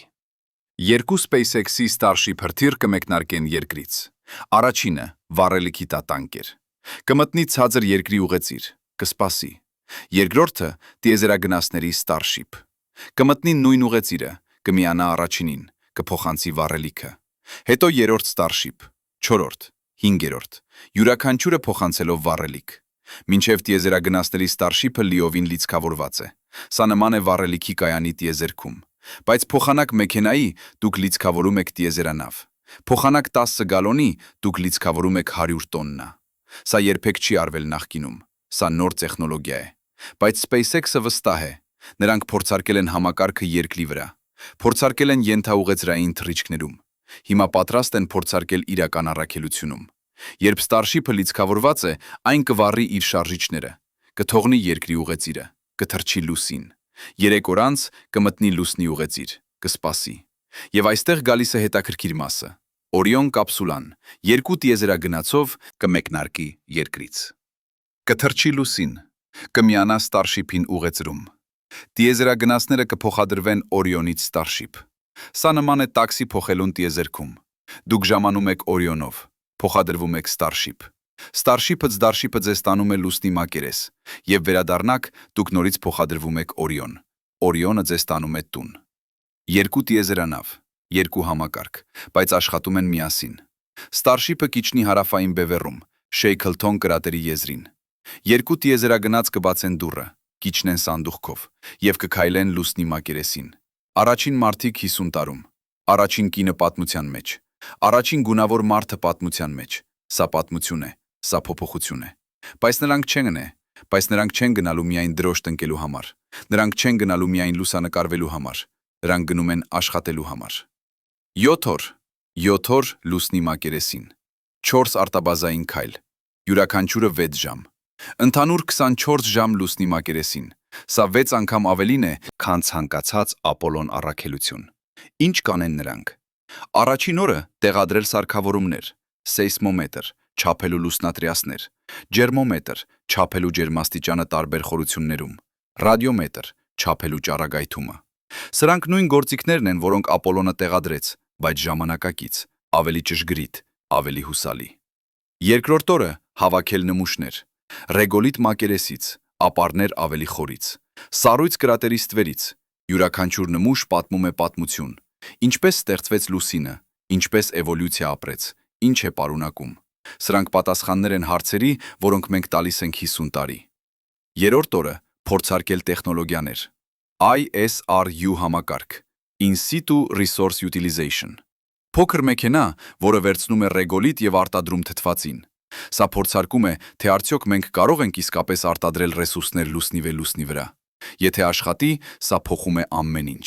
Եթե ոչ, մենք սովորում ենք, թե ինչու եւ ինչպես բարելավել։ 4-րդ օրը ուսումնասիրել շրջակայքը, քայլել կրատերի եզրով, նայել ներս, տեսնել ստվերները, որտեղ արևը երբեք չի փայլում, տեսնել սառույցը, որը պահպանվել է միլիարդավոր տարիներ։ Սա տեսարան է, որը ոչ ոք երբեք չի տեսել։ Սա հայտնագործություն է, որը կարող է փոխել մեր ապագան։ Եվ հետո 7 օր անց նրանք կվերադառնան Starship, կվառեն շարժիչները, կթռչեն վերև դեպի ուղեծիր, կմիանան Օրիոնին, կփոխադրվեն ետ, եւ Օրիոնը կտանի նրանց տուն։ Բայց այս անգամ նրանք կվերադառնան ոչ միայն լուսանկարներով, նրանք կվերադառնան տվյալներով, նմուշներով, փորձով, գիտելիքով։ Եվ ահա ամենակարևոր հարցը. ինչ կգտնեն նրանք, ինչ կսովորենք մենք։ Պատասխանը մենք չգիտենք։ Եվ հենց չգիտենք, եւ հենց դա է գեղեցիկը։ Գիտությունը ոչ թե պատասխանների մասին է, գիտությունը հարցերի մասին է։ Եվ լուսինը լի է հարցերով։ Ինչպես ստեղծվեց լուսինը։ Մենք կարծում ենք, որ հսկայական բախում տեղի ունեցավ։ Մարսի չափի մոլորակ հարվածեց երիտասարդ երկրին։ Պայթյունը նետեց նյութ տիեզերք, այդ նյութը միավորվեց եւ ստեղծեց լուսինը։ Բայց սա միայն տեսություն է։ Մենք պահանջում ենք ապացույցներ, եւ ապացույցները լուսնի ապարներում են։ Ունի լուսինը ջուր։ Մենք գիտենք, որ կա սառույց բևեռներում, բայց որքան, որտեղ ճիշտ, ինչ խորությամբ, որքան մաքուր է, կարող ենք մենք օգտագործել այն։ Սրանք հարցեր են, որոնց պատասխանները կորոշեն, թե արդյոք մենք կարող ենք ապրել լուսնի վրա։ Ունի լուսինը հանքանյութեր։ Մենք գիտենք, որ կա երկաթ, ալյումին, տիտան, բայց ինչ կոնցենտրացիայով, ինչ ձևով։ Կարող ենք մենք արդյունահանել դրանք, կարող ենք մշակել դրանք, կարող ենք կառուցել դրանցից։ Սրանք հարցեր են, որոնց պատասխանները կորոշեն, թե արդյոք լուսինը կարող է լինել ինքնաբավ։ Եվ ամենակարևոր հարցը. կարող ենք մենք ապրել այնտեղ։ Ոչ թե այցելել, ոչ թե մնալ մի քանի օր, այլ իսկապես ապրել։ Ամիսներ, տարիներ, սերունդներ։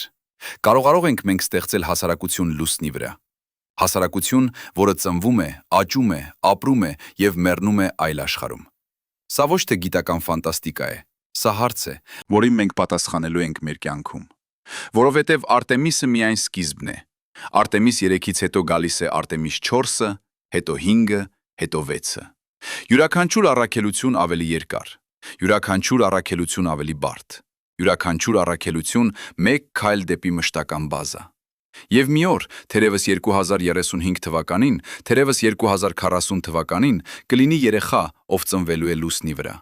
Առաջին լուսնացին։ Երեխա, ով երբեք չի տեսել երկիրը անձամբ, ով միայն կտեսնի այն հորիզոնից։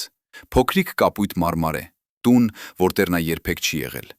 Այդ երեխան կաճի լուսնի ձգողականության մեջ։ Նրա ոսկորները կլինեն ավելի թույլ, բայց ավելի երկար։ Նրա մկանները կլինեն ավելի փոքր, բայց ավելի արդյունավետ։ Նա կարող է ցատկել 6 անգամ ավելի բարձր, քան երկրի վրա։ Կարող է վազել 6 անգամ ավելի արագ։ Նա կլինի նոր տեսակի մարդ, Homo lunaris, լուսնային մարդ։ Բայց նա կլինի նաև մարդ, նույն երազանքներով, նույն հույսերով, նույն վախերով։ Նա կնայի դեպի երկիր և կկարոտի տեղ, որտեղ երբեք չի եղել։ Կնայի դեպի Մարս և կերազի տեղի մասին, որտեղ կարող է գնալ։ Նա կլինի կամուրջ։ Կամուրջ մեր անցյալի և մեր ապագայի միջև։ Եվ սա ոչ թե երազանք է, սա ոչ թե ֆանտազիա է, սա ճանապարհ է, որի վրա մենք արդեն ենք։ Հրթիռը մեկնարկային հրապարակում է։ Տիեզերագնացները պատրաստ են, տեխնոլոգիան գոյություն ունի։ Միակ հարցը, արդյոք մենք ունենք կամք։ Արդյոք մենք ունենք տեսլական, արդյոք մենք ունենք համարձակություն, որովհետև սա ոչ թե հեշտ է, սա երբեք չի եղել հեշտ։ Կենեդին ասաց, որ մենք ընտրում ենք գնալ լուսին ոչ թե որովհետև հեշտ է, այլ որովհետև դժվար է։ Որովհետև այդ մարտահրավերը մեկն է, որը մենք պատրաստ ենք ընդունել։ Մեկը, որը մենք չենք ուզում հետաձգել, եւ մեկը, որը մենք մտադիր ենք հաղթել։ Եվ հիմա 60 տարի անց մենք դեռ ընտրում ենք նույնը։ Մենք ընտրում ենք գնալ լուսին։ Ոչ թե որովհետև հեշտ է, այլ որովհետև անհրաժեշտ է, որովհետև մեր ապագան կախված է դրանից, որովհետև մեր տեսակի գոյատևումը կախված է դրանից, որովհետև տիեզերքը սպասում է, եւ մենք պատրաստ ենք պատասխանել։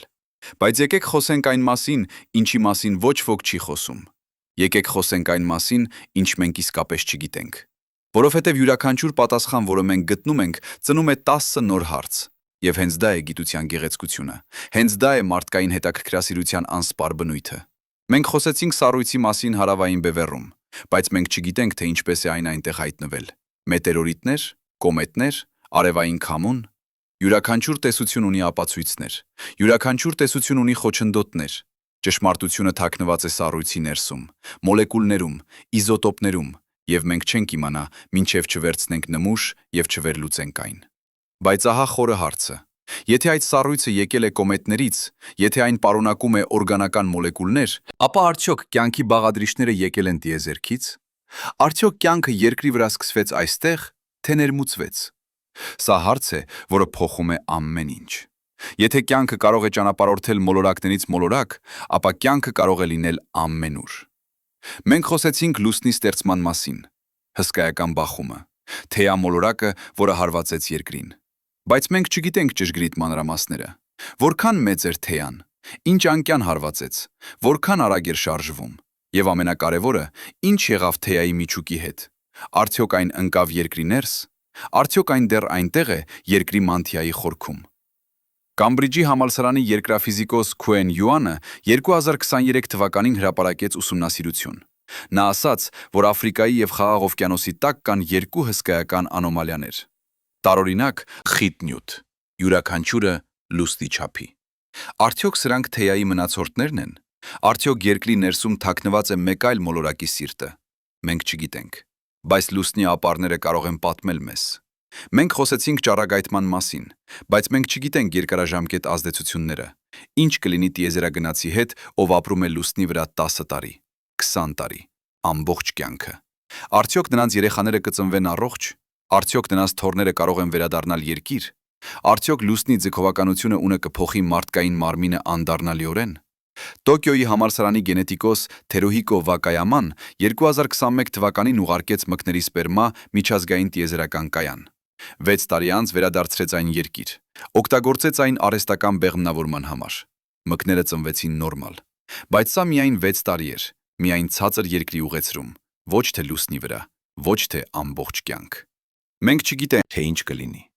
Եվ ահա ամենախորը հարցը. ի՞նչ է իրականում տիեզերքը։ Մենք տեսնում ենք աստղեր, գալակտիկաներ, մոլորակներ, բայց սա միայն 5%-ն է տիեզերքի։ Մնացած 95%-ը մութ նյութ է և մութ էներգիա։ Մենք չգիտենք, թե դրանք ինչ են։ Մենք չգիտենք, թե ինչպես են աշխատում։ Մենք չգիտենք նույնիսկ, թե արդյոք դրանք իսկապես գոյություն ունեն, թե մեր ֆիզիկան սխալ է։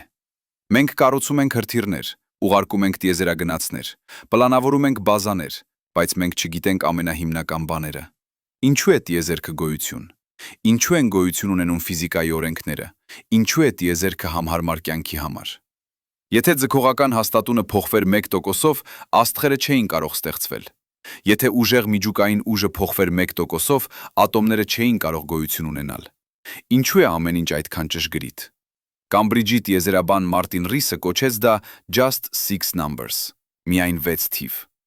6 ֆիզիկական հաստատուններ, որոնք որոշում են տիեզերքի բնույթը։ Եթե դրանցից որևէ մեկը փոքրինչ տարբեր լիներ, մենք չէինք գոյություն ունենա։ Ինչու են դրանք ճիշտ այդպիսին։ Պատահականություն, նախագծում, բազմաթիվ տիեզերքներ, որտեղ մենք պատահաբար ապրում ենք այն մեկում, որը աշխատում է։ Մենք չգիտենք, եւ թերևս երբեք չիմանանք, բայց հենց փորձը, իմանալու փորձը, դարձնում է մեզ մարդ։ Օքսֆորդի փիլիսոփա Նիկ Բոստրոմը հարցրեց մի տարօրինակ հարց. Արդյոք մենք ապրում ենք սիմուլյացիայում։ Արդյոք ամբողջ տիեզերքը համակարգչային ծրագիր է։ Սա թվում է խելագար, բայց մտածեք։ Եթե քաղաքակրթությունը կարող է գոյատևել բավականաչափ երկար, եթե տեխնոլոգիան կարող է զարգանալ բավականաչափ, ապա մի օր մենք կկարողանանք սիմուլյացնել ամբողջ տիեզերքները։ Եվ եթե մենք կարող ենք, ապա ինչու ոչ ինչ-որ մեկը արդեն արել է դա։ Եվ եթե նրանք արել են, ապա ինչպես մենք գիտենք, որ մենք իրական ենք։ Մենք չգիտենք։ Եվ սա ոչ թե վախեցնող է, սա ազատագրող է։ Որովհետև եթե մենք չգիտենք ամեն ինչ, ապա կա դեռ ինչ-որ բան հայտնագործելու, կա դեռ ինչ-որ բան սովորելու, կա դեռ ինչ-որ բան զարմանալու։ Եվ հենց այստեղ լուսինը դառնում է կարևոր։ Ոչ թե որովհետև մենք գիտենք ամեն ինչ դրա մասին, այլ որովհետև մենք չգիտենք։ Յուրաքանչյուր ապար, որը մենք հավաքում ենք, պատմություն է։ Յուրաքանչյուր նմուշ, որը մենք վերլուծում ենք, հարց է։ Յուրաքանչյուր հայտնագործություն, որը մենք անում ենք, դուռ է դեպի նոր անհայտ։ Բայց եկեք վերադառնանք այնտեղ, որտեղ սկսեցինք։ Հիշում եք, հրթիռը մեկնարկային հրապարակում, 4 տիեզերագնաց ներսում, 3 օր մինչև լուսին։ Մենք սկսեցինք այդ պատկերով, եւ հիմա 20,000 բառ անց մենք վերադառնում ենք դրան։ Բայց այժմ մենք տեսնում ենք այն այլ կերպ։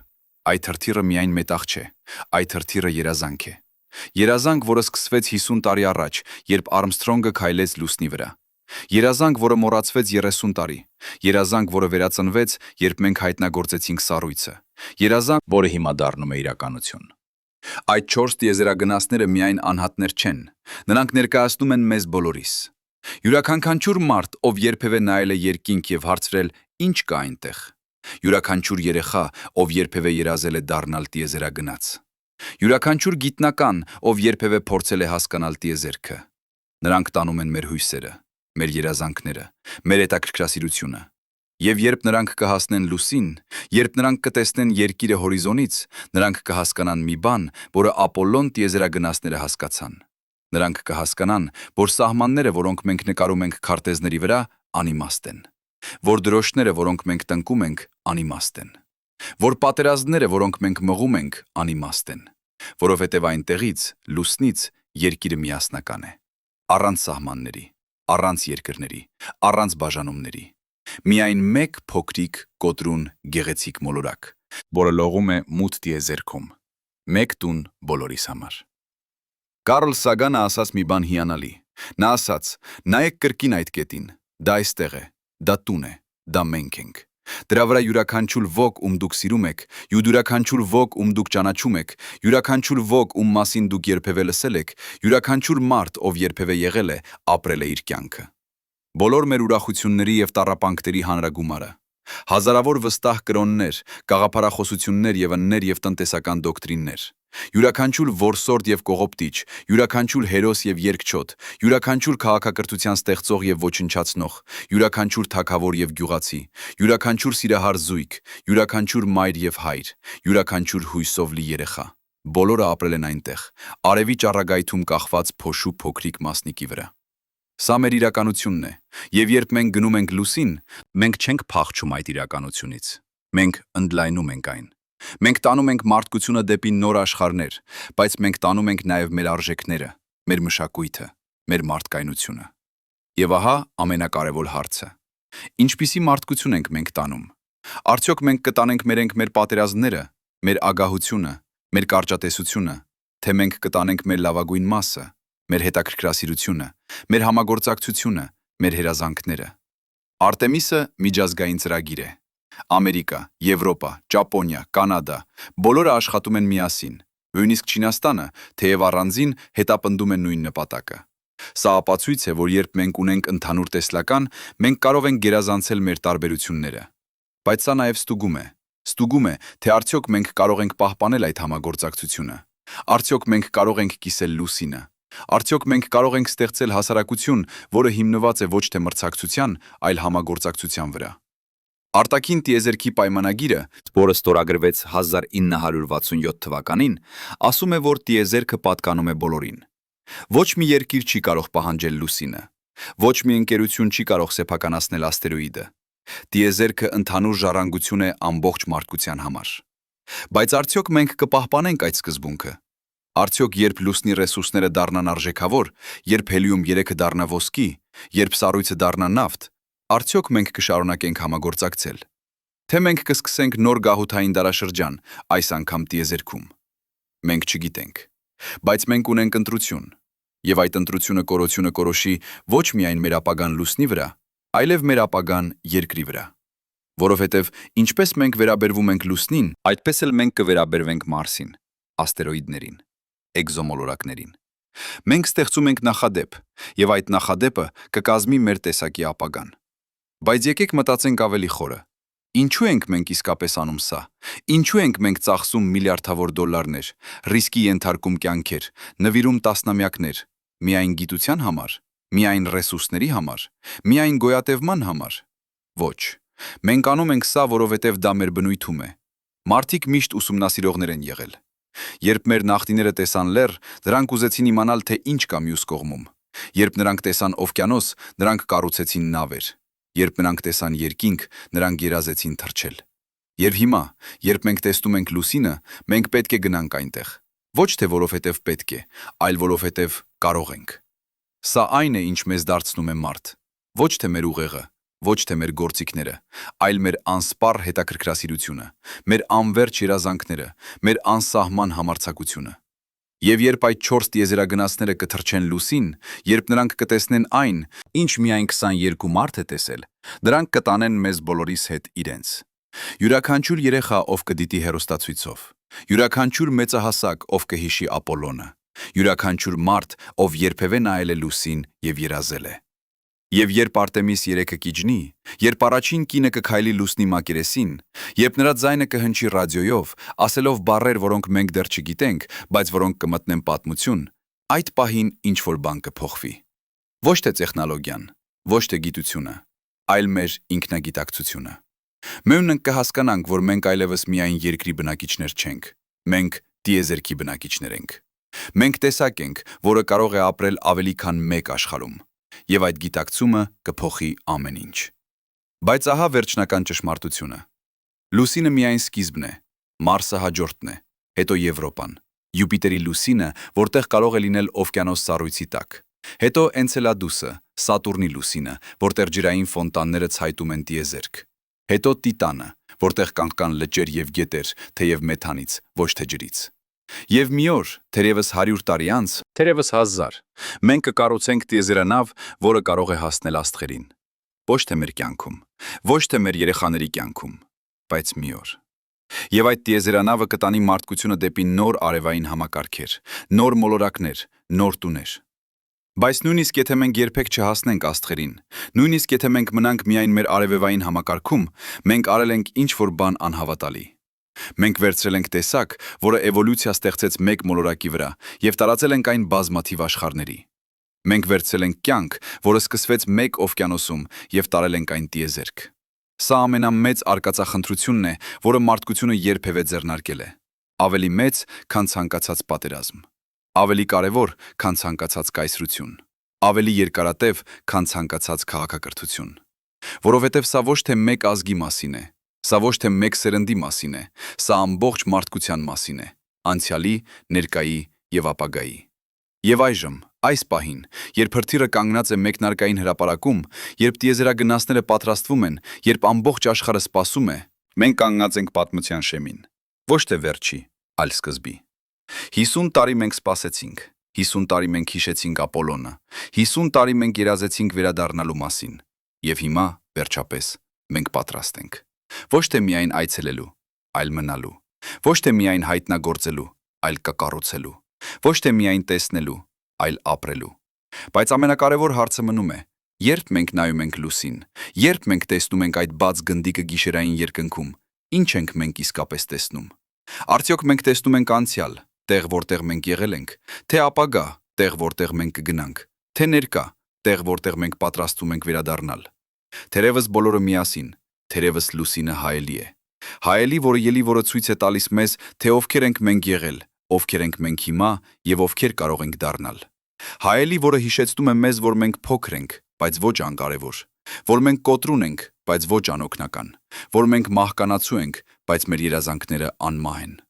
Եվ երբ այդ հրթիռը վառվի, երբ այդ տիեզերագնացները թռչեն, երբ նրանք հասնեն լուսին եւ նայեն ետ դեպի երկիր, նրանք կտեսնեն այն, ինչ մենք բոլորս պետք է տեսնենք։ Մեկ փոքրիկ, կապույտ, գեղեցիկ մոլորակ։ Միակ տունը, որը մենք երբևէ ունեցել ենք։ Միակ տունը, որը մենք երբևէ կպահանջենք։ Բայց հիմա մենք սովորում ենք կառուցել նոր տներ, նոր աշխարհներում։ Եվ թերևս, միայն թերևս դա կփրկի մեզ։ Ոչ թե երկրից, այլ մեզանից, մեր կարճատեսությունից, մեր ագահությունից, մեր անկարողությունից տեսնելու ավելի հեռու քան վաղը։ Որովհետև երբ դուք կանգնած եք լուսնի վրա եւ նայում եք երկիր, դուք չեք տեսնում սահմաններ, դուք չեք տեսնում երկրներ, դուք տեսնում եք միայն մեկ աշխարհ, մեր աշխարհ։ Եվ դուք հասկանում եք, որ մենք բոլորս միասին ենք այս ճանապարհորդության մեջ, այս անհավատալի, անհնար, գեղեցիկ ճանապարհորդության մեջ տիեզերքի միջով։ Այնպես որ երբ դուք տեսնեք լուսինը այսօր գիշեր, երբ դուք նայեք վեր եւ տեսնեք այդ բաց գնդիկը, հիշեք։ Հիշեք, որ 50 տարի առաջ մենք այնտեղ էինք։ Հիշեք, որ շուտով մենք կվերադառնանք, եւ հիշեք, որ այս անգամ մենք կմնանք։ Որովհետև լուսինը այլևս չէ միայն երազանք, այլևս չէ միայն նպատակ, այլևս չէ միայն խորհրդանիշ։ Լուսինը դարձել է մեր հաջորդ տունը, մեր հաջորդ սահմանը, մեր հաջորդ քայլը դեպի աստղերը։ Եվ թերևս ամենակարևոր հարցը, որը մենք կարող ենք տալ, ոչ թե այն է, արդյոք մենք կարող ենք գնալ լուսին, այլ արդյոք մենք պատրաստ ենք դառնալ այն մարդիկը, ովքեր արժանի են գնալու։ Արդյոք մենք կարող ենք տանել մեր լավագույն մասը, մեր հետաքրքրասիրությունը, մեր համարձակությունը, մեր մարդկայնությունը, եւ թողնել մեր վատագույն մասը, մեր ագահությունը, մեր վախը, մեր կարճատեսությունը։ Մենք չգիտենք պատասխանը, բայց մենք պատրաստվում ենք իմանալ։ Եվ այդ ճանապարհորդությունը, այդ անհավատալի ճանապարհորդությունը դեպի լուսին եւ ավելի հեռու, սկսվում է հենց հիմա, այս պահին, այս հրթիռով, այս տիեզերագնացներով, այս երազանքով։ Եվ երբ նրանք կթռչեն, երբ նրանք կհասնեն, երբ նրանք կքայլեն լուսնի մակերեսին եւ կնայեն վեր դեպի երկիր, նրանք կտեսնեն մեզ բոլորիս։ Յուրաքանչյուր մարդ, ով երբևէ երազել է, յուրաքանչյուր երեխա, ով երբևէ նայել է աստղերին։ Յուրաքանչյուր հոգի, ով երբևէ հավատացել է, որ մենք կարող ենք լինել ավելին, քան ենք։ Եվ թերևս, միայն թերևս, այդ պահին մենք կհասկանանք ամենակարևոր ճշմարտությունը, որ մենք ոչ թե պարզապես մարդիկ ենք, ովքեր ապրում են երկրի վրա։ Մենք տիեզերքն ենք, որը սովորում է ճոպի փոշինենք իրեն։ Մենք աստղերին, մենք տիեզերքի ճանապարհն ենք հասկանալու ինքն իրեն։ Եվ այդ ճանապարհորդությունը, այդ անհավատալի, անverջ, գեղեցիկ ճանապարհորդությունը շարունակվում է։ Դեպի լուսին, դեպի Մարս, դեպի աստղերը, դեպի անհայտ, դեպի ապագա, որը մենք դեռ չենք կարող պատկերացնել, բայց որը մենք կստեղծենք միասին։ Նոր տիեզերական մրցավազքը միայն սկսվում է, եւ այս անգամ խաղադրույքները ավելի բարձր են, քան երբևէ, բայց այս անգամ մենք չենք մրցում միմյանց դեմ։ Մենք մրցում ենք ժամանակի դեմ, անտարբերության դեմ, մեր սեփական սահմանափակումների դեմ։ Եվ եթե մենք հաղթենք, եթե մենք իսկապես դառնանք բազմամոլորակային տեսակ, ապա մենք ապահովել ենք ոչ միայն մեր գոյատևումը, այլև մեր ժառանգությունը։ Ժառանգություն, որը կտևի ավելի երկար, քան ցանկացած կայսրություն, ավելի հեռու, քան ցանկացած աստղ, ավելի խորը, քան ցանկացած օվկիանոս։ Ժառանգություն, որը կասի՝ մենք այստեղ էինք, մենք երազեցինք, մենք փորձեցինք, մենք հասանք աստղերը, եւ ամեն ինչ սկսվում է մեկ քայլով, մեկ հրթիռով, մեկ ճանապարհորդությամբ։ Վերադարձ դեպի լուսին, բայց այս անգամ ընդմիշտ։